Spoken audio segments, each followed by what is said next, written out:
Selamat datang di channel Ucok Balam. Belajar itu penting karena ilmu adalah jendela hati. Namun sebelum lanjut jangan lupa subscribe, like, and comment agar kisah-kisah selanjutnya bisa kita tonton kembali. Selamat menyaksikan.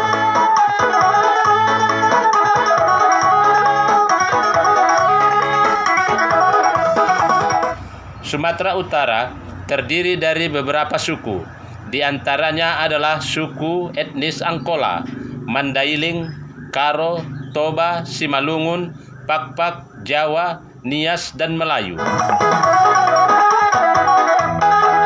Setiap suku mempunyai masing-masing ciri khas tersendiri. Suku Batak Toba merupakan salah satu dari etnis tersebut yang mempunyai bermacam-macam marga. Ada banyak marga dalam ruang lingkup Batak Toba. Orang Batak khususnya. Batak Toba pada umumnya memiliki marga sebagai identitas yang bersifat patrilineal, yaitu marga tersebut diturunkan dari garis keturunan ayah yang selanjutnya akan diteruskan kepada keturunannya.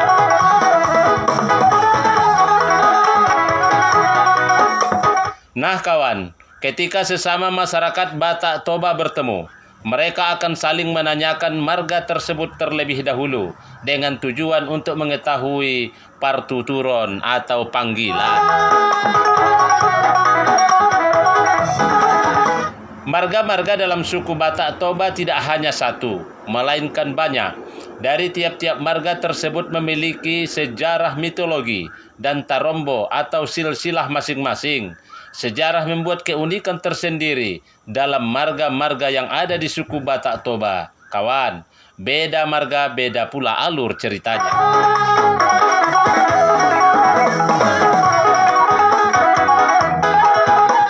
Salah satu dari marga-marga yang ada dalam suku Batak Toba tersebut adalah marga Tanjung.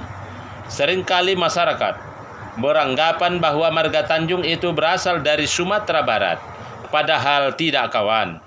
Marga Tanjung itu adalah marga yang berasal dari Sumatera Utara, tepatnya di Desa Lobuhole, Kecamatan Habincaran, Kabupaten Toba Samosir.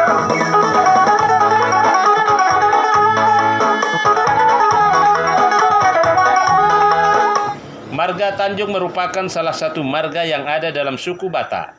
Marga Tanjung berawal dari Samosir, yaitu ketika Raja Pangutangan yang berpindah menuju Batu Nabolon, lalu dari Batu Nabolon berpindah ke Lobuhole, Kecamatan Habincaran, Kabupaten Toba Samosir. Karena marga Tanjung lebih banyak di Lobuhole, maka Lobuhole dijadikan sebagai awal atau bona pasogitnya marga Tanjung. Lalu dari Lobuhole itulah marga Tanjung menyebar ke berbagai pelosok di negara Republik Indonesia maupun ke seluruh dunia.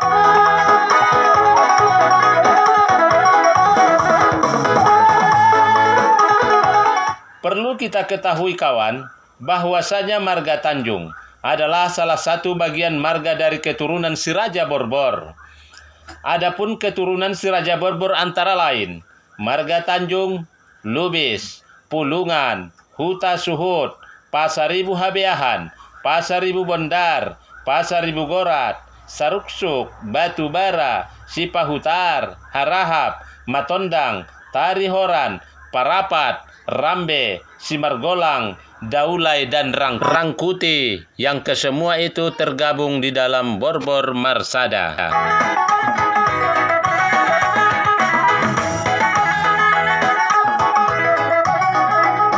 Nah kawan, untuk menghimpun marga Tanjung di kota Medan, maka dibentuklah suatu wadah punguan marga Tanjung Boru Dohot Berena. Tidak cuma itu kawan, di Kabupaten Labuhan Batu Utara, Provinsi Sumatera Utara juga dibentuk suatu wadah yang bernama Persatuan Marga Tanjung Boru Dohot Berena yang disingkat Permata Bore.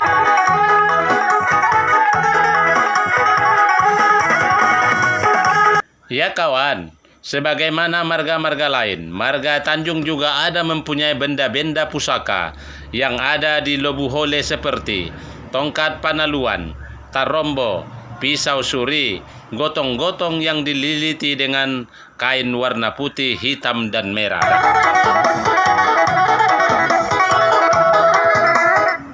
Nah kawan, ada lagi versi lain.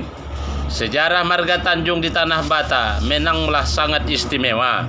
Mereka kebanyakan menjadi bangsawan dan kesatria.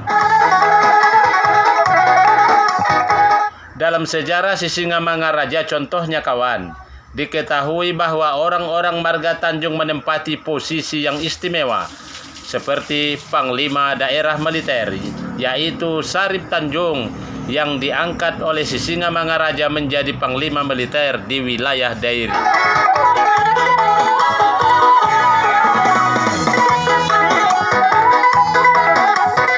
Sejarah menuliskan kawan bahwa pada tahun 1700-an marga Tanjung dapat mencapai tampuk kekuasaan dan menjadi raja di Sorkam dengan raja pertamanya Raja Junjungan Tanjung dengan gelar Datuk Bongkong.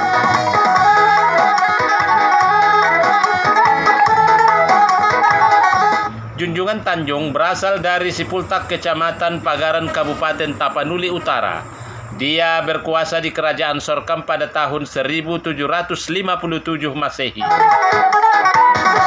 Sebagai sebuah daerah yang otonom, terlepas dari pengaruh Kesultanan Barus.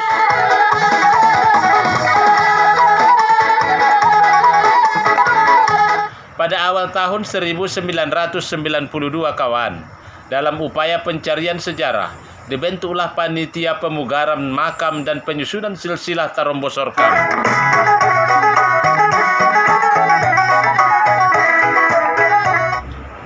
Di mana keturunan Raja Junjungan Tanjung ingin merajut kembali sejarah para raja-raja Sorkam. Namun usaha ini belum tuntas untuk melakukan pencarian jejak sejarah tersebut kawan.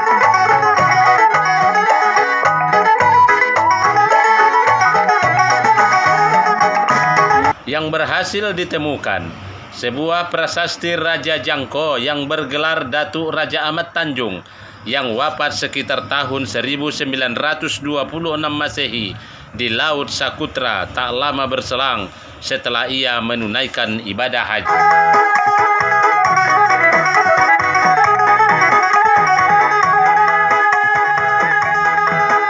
Juga ditemukan sebuah nisan di tengah-tengah semak. Besar kemungkinan nisan tersebut adalah nisan salah seorang Raja Sorkam yang hidup pada tahun 1645 Masehi.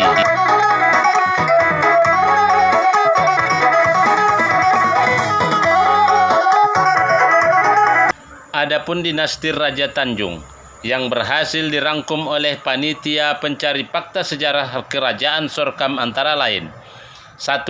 Raja Junjungan Tanjung yang memerintah sejak tahun 1758 Masehi hingga 1778 Masehi. 2. Raja Maiput Tanjung dengan gelar Datuk Tukang yang memerintah pada tahun 1778 Masehi hingga 1792 Masehi. 3. Raja Jangko Alam bergelar Raja Datuk Ahmad Tanjung yang memerintah sejak tahun 1792 Masehi hingga 1806 Masehi. 4.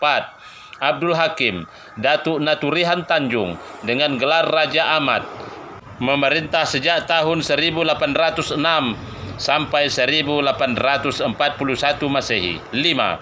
Raja Parangtua Tanjung yang bergelar Datuk Ahmad II yang memerintah sejak tahun 1841 Masehi sampai 1853 Masehi, dan sejak saat itu kekuasaan Raja Sorkam terbagi kepada 5 wilayah kekuasaan, yakni kepada masing-masing 5 anak Raja Parangtua.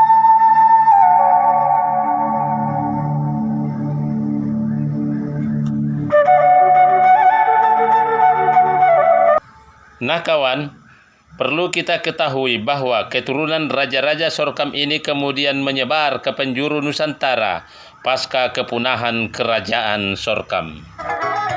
Demikianlah kawan, silsilah dan sejarah marga Tanjung yang dapat kami rangkum. Kalau ada kesalahan dalam penyampaian, mohonlah kami dimaafkan. Kami tunggu saran yang bersifat membangun di kolom komentar. Terima kasih.